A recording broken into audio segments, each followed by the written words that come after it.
नमो नमः भक्तां सर्वेषां हार्दं स्वागतम। आप सभी का संस्कृत सोपानम में पुनः स्वागत है। आशा करता हूँ कि आप सब कुशल हैं, स्वस्थ हैं। मैं भी एकदम बढ़िया हूँ। और हमारे सदाचार से संस्कृतम सीरीज में आज ये 15वां श्लोका है जिसको हम देखेंगे। श्लोका के माध्यम से आदि शंकराचार्य ने हमें भोग और विराग, तो ये जो दो पद हैं, तो इन पदों की हमें उचित व्याख्या बताई है। और संस्कृत भाषा की दृष्टि से हम क्या सीख सकते हैं, इन सभी विषयों पे इस श्लोका के माध्यम से हम बात करेंगे। तो बिना किसी विलंब के चलिए आज के श्लोका की व्याख्या का आरंभ करते हैं। तो जैसा आप स्क्रीन में देख सकते हैं, ये है हमारा आज का श्लोका। श्लोका को कैसे कहते हैं एक बार मैं बोल के बता देता हूँ। अतीतानागतम किंचिन न स्मरामि न चिंतये, राग द्वेष विना प्राप्तम भुंजाम यत्र शुभाशुभम। ठीक है, तो ये हमारा श्लोका है और ये श्लोका का संधि विच्छेद है। तो आप यहाँ पे देख सकते हैं कि यहाँ पे दो स्थान पे हमें दीर्घ संधि देखने को मिलती है। अतीत अनागतम, तो ये जुड़ के हो जाता है अतीतानागतम। ऐसे ही शुभ अशुभम, तो ये जुड़ के भी शुभाशुभम दीर्घ संधि के कारण हो जाता है। और इसके अलावा अगर देखें तो जो हमारा ये पदा है किंचिन्ना, तो यहाँ भी दो पदा हैं किंचित और ना। तो यहाँ पे अनुनासिका संधि हो रही है, जिसके कारण इस वर्गीय व्यंजन के स्थान पे उसी वर्ग का अनुनासिका आ जा रहा है। तो ता वर्ग का अनुनासिक होता है ना, तो किंचित ना ये जुड़ के हो जा रहा है किंचिन्ना। ठीक है, तो ये अनुनासिका संधि के कारण है। और अंत में एक संधि यहाँ भी हो रही है भुंजामि अत्र, तो यहाँ पे यण संधि हो रही है। ठीक है, भुंजामि के ई के स्थान पे या यकार आ जा रहा है, भुंजामि अत्र भुंजाम यत्र, तो ये यण संधि के कारण। तो जो भी संधि हमने यहाँ पे देखी वो सारी जानकारी, सारे पदों की व्याख्या, सारी जानकारी आपको पीडीएफ शीट में मिल जाएगी। वीडियो के नीचे डिस्क्रिप्शन बॉक्स में पीडीएफ शीट के लिंक है, आप वहां से इस शीट को डाउनलोड कर लीजिए, आपके स्वयं अभ्यास के लिए लाभदायक होगी। अभी हम चलते हैं सीधे श्लोका की व्याख्या की तरफ। ठीक है, और देखिए हमारे श्लोका में आप पहली पंक्ति में इन दो क्रियापदों को देख सकते हैं, स्मरामि और चिंतये। और क्योंकि हम अपनी श्लोका की व्याख्या किसी क्रियापदा से करते हैं, तो चलिए इस पहले क्रियापदा को देखते हैं, स्मरामि। मैं स्मरण करता हूं, क्योंकि ये जो रूप है ये उत्तमा पुरुष का रूप है। तो यहाँ पे वक्ता जो हमारे आदि शंकराचार्य हैं वो अपनी बात कर रहे हैं कि स्मरामि, मैं स्मरण करता हूं। परंतु इस क्रियापदा के साथ श्लोका में ये ना, ये अव्यय है। तो न स्मरामि, मैं ना स्मरण करता हूं, कि मैं स्मरण नहीं करता हूं। ठीक है, और ये जो रूप है ये आया है स्मृ धातु से। स्मृ धातु का अर्थ ही होता है स्मरण करना। तो स्मृ धातु, जब इस धातु को हमने लट लकारा उत्तमा पुरुष, वक्ता अपनी बात कर रहा है और एक वचना, एक ही वक्ता है, तो ये स्मृ धातु हो जाता है स्मरामि। ठीक है, तो आशा करता हूं ये क्लियर हो गया। और अभी आगे बढ़ते हैं तो अपने दूसरे क्रियापदा को भी देख लेते हैं, न चिंतये। तो हमें ये क्रियापदा मिलता है चिंतये, जिसका अर्थ होता है चिंता करता हूं। ठीक है, और ये जो रूप है ये भी उत्तमा पुरुष का रूप है कि वक्ता अपनी बात कर रहा है, तो मैं चिंता करता हूं। और ना चिंतये, तो मैं ना चिंता करता हूं, मैं चिंता नहीं करता हूं उस भाव में। ठीक है, और ये जो रूप आया है तो ये आया है चिंत धातु से। चिंत धातु का अर्थ ही होता है चिंतन करना या किसी वस्तु की चिंता करना। तो यहाँ पे जो हम अर्थ ले रहे हैं वो ले रहे हैं चिंता करना। ठीक है, तो चिंत हमारा धातु है और रूप वही है लट लकारा, जिसको वर्तमान काल कहते हैं हिंदी में, लट लकारा उत्तमा पुरुष एक वचनम। तो ये चिंत ये बदल के हो जाता है चिंतये। ठीक है, और अब व्याकरण की दृष्टि से एक अंतर देखिए, यहाँ पे हमें रूप मिला स्मरामि, जो आया है स्मृ धातु से। तो देखिए कैसे दोनों धातुओं का रूप अलग है। स्मृ बदल के हो जाता है स्मरामि, जैसे पठामि वदामि। ठीक है, परंतु चिंत ये बदल के हो जाता है चिंतये। तो ये जो दोनों के रूप में अंतर है, ये इसलिए मैं आशा करता हूं कि आप में कई लोगों ने इस बात को पकड़ लिया होगा कि ये जो स्मृ धातु है ये परस्मय पदी धातु है। तो ये जो रूप है ये परस्मय पदी रूप है, परंतु जो चिंत धातु है ये आत्मनेपदी धातु है, और यहाँ पे ये जो रूप है ये आत्मनेपदी रूप है। ठीक है, तो दोनों ही धातु लट लकारा उत्तमा पुरुष एक वचनम में ही है, परंतु स्मृ क्योंकि परस्मय पदी धातु है तो उसका रूप ऐसा बनता है, और चिंत क्योंकि आत्मनेपदी धातु है तो उसका रूप ऐसा बनता है। ठीक है, आशा करता हूं कि ये जो अंतर है ये क्लियर है एकदम। चलिए अभी आगे बढ़ेंगे और अब एक प्रश्न करते हैं कि किम न स्मरामि किम न चिंतये, कि क्या है जिसको ना आदि शंकराचार्य स्मरण करते हैं और ना उसका चिंता करते हैं। तो हमें उत्तर मिलता है अतीतानागतम न स्मरामि न चिंतये। ठीक है, और ये जो पदा है ये हमारे श्लोका में एक समासा, एक समस्त पदा की तरह लिखा है, परंतु मैंने यहाँ पे इस समासा के अंदर जो दो पदा हैं उनको मैंने अलग करके लिख दिया है। तो अतीत अनागत। ठीक है, अतीत का अर्थ होता है वो जो बीत गया, तो बीता हुआ, और अनागता इसका अर्थ होता है जो अभी नहीं आया है, अर्थात जो आने वाला है, जो आएगा।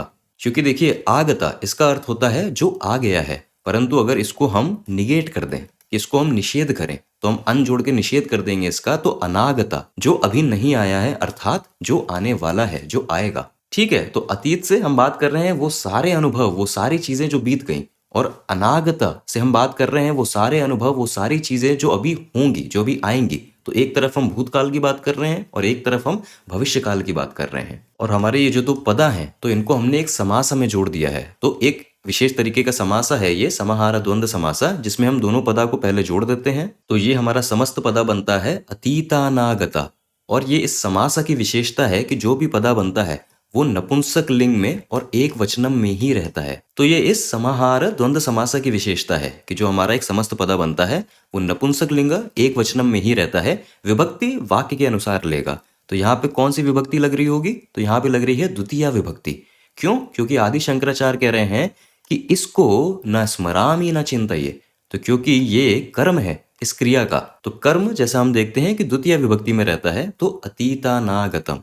ठीक है, द्वितीय विभक्ति नपुंसक लिंग एक वचनम के रूप में। ठीक है, तो ये जो पदा आपको देखने को मिलता है श्लोका में, आशा करता हूं कि ये पूरा क्लियर हो गया। ठीक है, और इस वाक्य से हमें भाव क्या मिलता है? तो आदि शंकराचार्य कह रहे हैं अतीतानागतम न स्मरामि न चिंतये। देखिए, न स्मरामि ये है अतीत के लिए, कि जो बीता हुआ है उसको मैं ना स्मरण करता हूं, और जो अनागतम जो अभी आने वाला है उसकी ना मैं चिंता करता हूं। ठीक है, तो ये अर्थ आदि शंकराचार्य यहाँ पे दे रहे हैं। और देखिए, इसी बात को थोड़ा सा और पुख्ता करने के लिए वो एक अन्य पदा का भी प्रयोग कर रहे हैं, अतीत अनागतम किंचित न स्मरामि न चिंतये।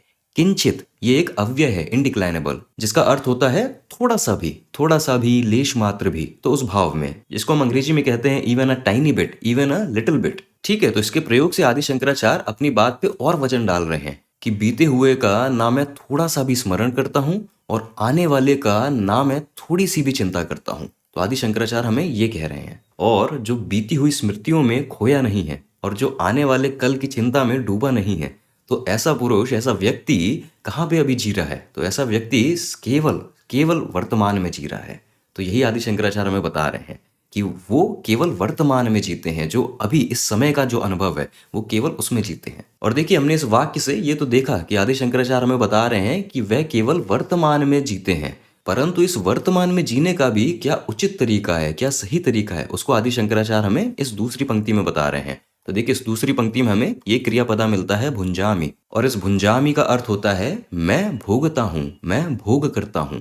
ठीक है, तो भोग करने का एक लिटरल अर्थ तो हो जाता है कि आई ईट और आई कंज्यूम, परंतु यहाँ पे भोगने से अर्थ है कि आई एक्सपीरियंस, मैं अनुभव करता हूँ उस अर्थ में। ठीक है, तो वर्तमान में रहते हुए अहम भुंजामि, मैं भोगता हूँ। एक प्रश्न उठेगा कि किम भुंजामि, क्या भोगता हूँ? और उत्तर में हमें मिलता है अत्र प्राप्तम भुंजामि। देखिए, प्राप्तम, प्राप्तम से अर्थ है कि जो भी कुछ प्राप्त हुआ, कि वर्तमान में जो भी अनुभव हमने प्राप्त किया है, जो भी अनुभव हमारे सामने है, उसको भुंजामि, उसको मैं भोगता हूँ। ठीक है, ये जो प्राप्तम, ये जो पदा है, तो ये आया है प्राप्त इस प्रातिपदिका से। और ये प्रातिपदिका भी आप देख सकते हैं कहाँ से आया है। तो प्रातिपदिका हम जानते हैं कि आमतौर पे ये किसी धातु से ही बने होते हैं। तो एक धातु होता है आप धातु। आप धातु का अर्थ ही होता है किसी चीज को पाना। और ये धातु अगर आप इस उपसर्ग, प्रा उपसर्ग के साथ प्रयोग करते हैं, तो इस धातु का एकदम यही अर्थ हो जाता है किसी चीज को प्राप्त करना। ठीक है, तो ये आप धातु का अर्थ है, और यहाँ पे इस धातु को हम परिवर्तित कर रहे हैं ता प्रत्यय से। और देखिए, इस ता प्रत्यय का प्रयोग हम जानते हैं कि जो भी ये क्रिया है, तो इसका हो जाना, तो भूतकालिक भाव को देना कि इस क्रिया का हो जाना। तो प्रा उपसर्ग के साथ इस धातु का अर्थ होता है प्राप्त करना, और ता प्रत्यय के साथ अर्थ हो जाता है कि जो प्राप्त हुआ, जो प्राप्त हो गया। ठीक है, तो इन सबको जोड़ के जो हमारा प्रातिपदिका बनता है वो बनता है प्राप्त। और यहाँ पे ये किस विभक्ति और वचन में है? तो यहाँ पे ये द्वितीय विभक्ति एक वचनम के रूप में है। द्वितीय विभक्ति क्यों? क्योंकि वही बात, क्योंकि ये भुंजामि इस क्रिया का ये कर्म है, इसलिए प्राप्त बदल के हो जाता है प्राप्तम, द्वितीय विभक्ति एक वचनम। ठीक है, तो आशा करता हूं कि इस पदा की व्युत्पत्ति आपको क्लियर हो गई। ठीक है, और अभी ये जो अत्र है, तो अत्र का अर्थ होता है यहाँ। ठीक है, ये अत्र एक अव्यय है जिसका अर्थ होता है यहाँ, और इस वाक्य में यहाँ ये अर्थ दे रहा है इस जीवन में, इस जीवन में अर्थात इस समय, इस वर्तमान काल में। तो अत्र का जो ये शाब्दिक अर्थ है, तो इसके भाव को आप ये समझिए कि जो भी इस जीवन में, इस वर्तमान के समय अनुभव होता है, मैं भुंजामि, मैं उसका भोग करता हूँ। ठीक है, आशा करता हूँ ये क्लियर हो गया। और अभी देखिए, आगे बढ़ेंगे तो एक प्रश्न होगा कि ये जो प्राप्तम है, ये किसकी बात कर रहा है, कि क्या प्राप्तम? ठीक है, तो हमें पदा मिलता है शुभाशुभम। ठीक है, इस समस्त पदा में भी जो दो पदा हैं वो है शुभ और अशुभ, दीर्घ संधि की वजह से हो जाता है शुभाशुभम। ठीक है, और शुभ, शुभ से अर्थ है जो कुछ भी ऑस्पिशियस है, जो भी कुछ अच्छा है। और अशुभ से अर्थ है जो भी कुछ हमारे लिए अनुचित है, जो हमारे लिए बुरा है। ठीक है, तो आदि शंकराचार्य क्या कह रहे हैं कि अत्र प्राप्तम शुभाशुभम भुंजामि। अच्छा या बुरा जो भी कुछ प्राप्त होता है, जो भी कुछ अनुभव मेरे सामने आता है, अहम भुंजामि, मैं उसका भोग करता हूँ। ठीक है, तो आशा करता हूँ अर्थ क्लियर हो गया। देखिए, शुभाशुभम ये एकदम वैसा ही समस्त पद है जैसा हमने अतीतानागतम देखा था कि हमारे दो पदा थे, अतीत और अनागत। इन दोनों को हमने समस्त पदा में जोड़ दिया था, अतीतानागतम। ऐसे ही हमारे दो पदा हैं, शुभ अशुभ, और इनको भी हम समाहार समासा में जोड़ दे रहे हैं, शुभाशुभम।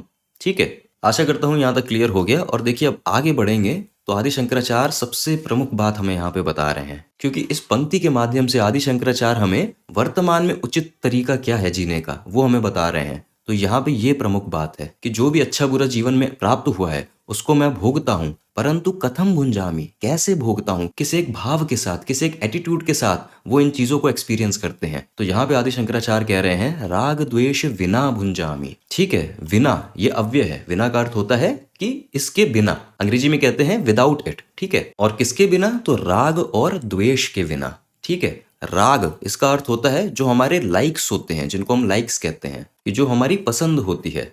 और द्वेष का अर्थ होता है जो हमारे डिसलाइक्स होते हैं, जिनको हम अपनी नापसंद कहते हैं। तो राग और द्वेष का अर्थ यही होता है, लाइक डिसलाइक, पसंद नापसंद। तो आदि शंकराचार्य कह रहे हैं कि जीवन में वर्तमान में जीते हुए जो कुछ भी शुभ अशुभ प्राप्त होता है उसको बिना किसी राग, बिना किसी द्वेष की भावना के अहम भुंजामि, मैं उसका भोग करता हूँ। ठीक है, तो आशा करता हूँ कि ये सारे पद क्लियर हो गए।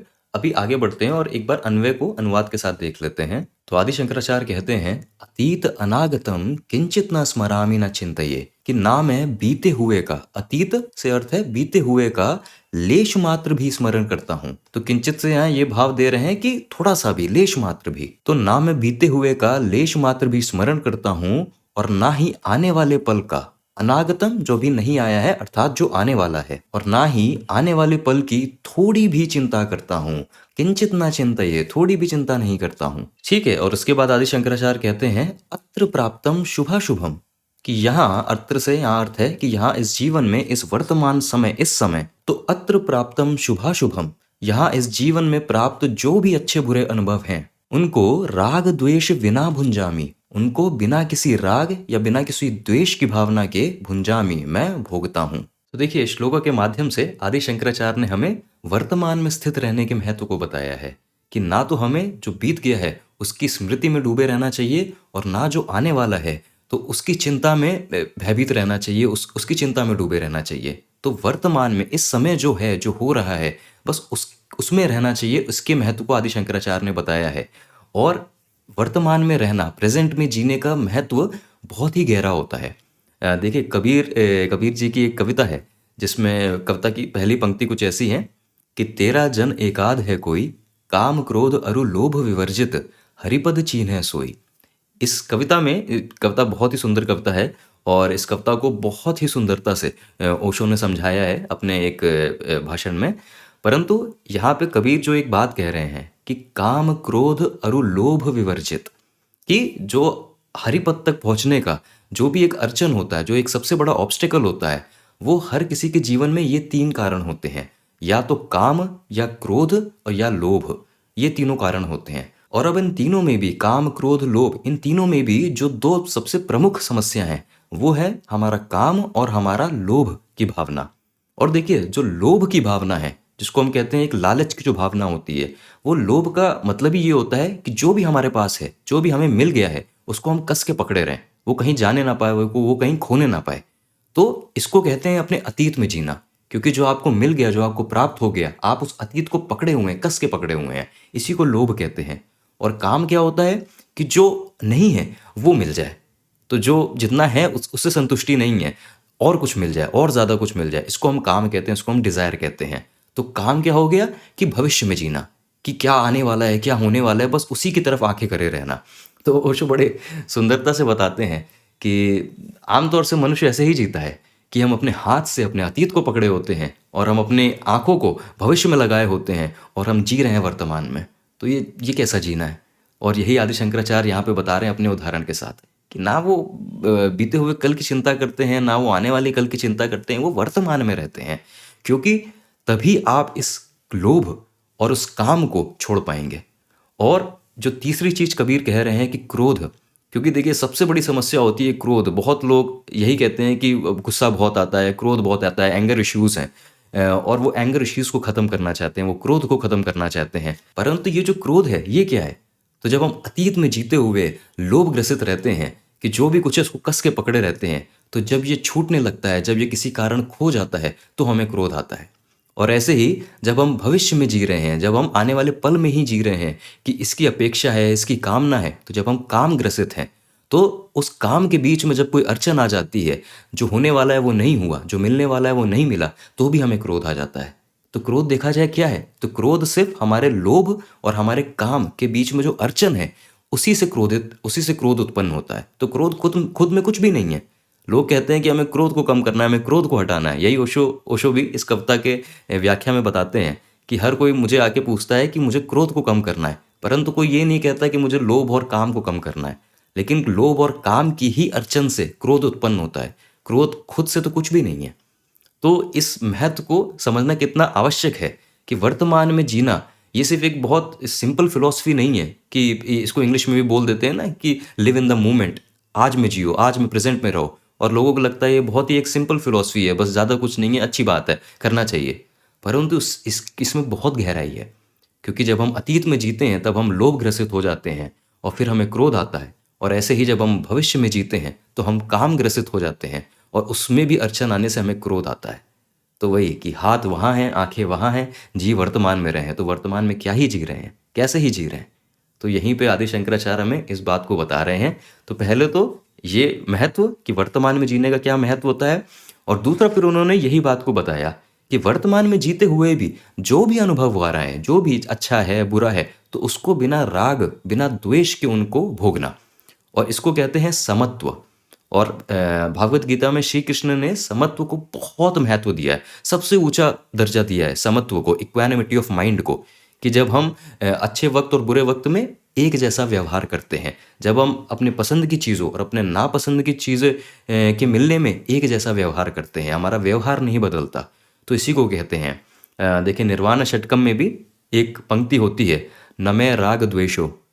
तो नमे राग द्वेषो, तो यहाँ पे बोला जा रहा है कि ना मेरे अंदर कोई ऐसा पर्टिकुलर राग है, ना मेरे लिए किसी वस्तु किसी अनुभव के लिए पर्टिकुलर क्या कहते हैं द्वेष है। जो भी है, जो भी अनुभव आ रहे हैं मेरे सामने, जो भी प्राप्त हैं, हमारे कर्मों के ही फल हैं वो।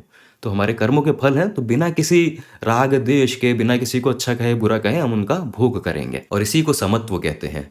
और श्री कृष्ण ने भगवत गीता में कहा है कि समत्वम योग उच्यते, कि इसी समत्वम को, इसी इक्वैनिमिटी को, इसी सामान्यता की भावना को हम योग कहते हैं, हम एकत्व कहते हैं। क्योंकि फिर वही कि बहुत ही आसानी से समझने वाली बात है, जब तक हमारे अंदर कोई कुछ भी किसी भी प्रकार का द्वैत रहेगा कि हमें ये पसंद है ये नापसंद है, हमें ये अच्छा लगता है हमें ये बुरा लगता है, किसी भी प्रकार का हमारे अंदर द्वैत रहेगा, तो फिर कैसे ही वो जो योग से जो एकत्व आता है वो कैसे ही प्राप्त होगा? द्वैत के रहते एकत्व कैसे आएगा? तो जब समत्व है, जब हम समत्व हो गए, हमारी इक्वानिमिटी ऑफ माइंड आ गई, तो योगा, जो योगा से एक एकत्व की भावना होती है, वो भी हमें अनुभव हो जाएगी। तो आदि शंकराचार्य यहाँ पे यही बता रहे हैं कि वर्तमान में रहना चाहिए, इस समय रहना चाहिए, और जो भी आपको मिल रहा है वो आपका ही कर्म फल है। हम अभी समझ नहीं पा रहे हैं, परंतु सारा कुछ जो हमें मिलता है, सारा कुछ जो हमें प्राप्त होता है, वो हमारा ही बनाया है। तो जो भी आपके सामने अनुभव आ रहा है, उसको आप एकदम एक सरल भावना के साथ उसका भोग करें। और जो भी आज में रहते हुए जो भी आप कर सकते हैं, जो भी आप कार्य कर सकते हैं, उसको बिना किसी काम के, बिना किसी लोभ के, बस अपने काम को करिए। That's it. बस इसके ऊपर कुछ नहीं होता है। ठीक है। और ये पूरा अर्थ हम इस श्लोका से समझ सकते हैं। देखिए देखने में बड़ा ही सिंपल, बड़ा ही सहज श्लोका लगता है, परंतु बहुत ही गहरा अर्थ है इस श्लोका का, बहुत ही हाई फिलॉसफी है इसके अंदर। परंतु अभ्यास से बहुत ही आसानी से हम इसको अपने जीवन में ला भी सकते हैं। तो यही है। आशा करता हूँ कि श्लोक में जो संस्कृत की दृष्टि से जो सारे पदा थे, सारा कुछ जो व्याख्या थी, वो क्लियर हो गई। पीडीएफ शीट आपके पास है, आप डाउनलोड कर लीजिए। कुछ भी डाउट है, कुछ भी वीडियो में मैं कवर नहीं कर पाया, वो पीडीएफ शीट में आपको मिल जाएगा। मैं आपसे अगले वीडियो में मिलूंगा एक नए श्लोका के साथ। अभी विदा लेता हूँ। वयम पुनः मिलामः। धन्यवाद।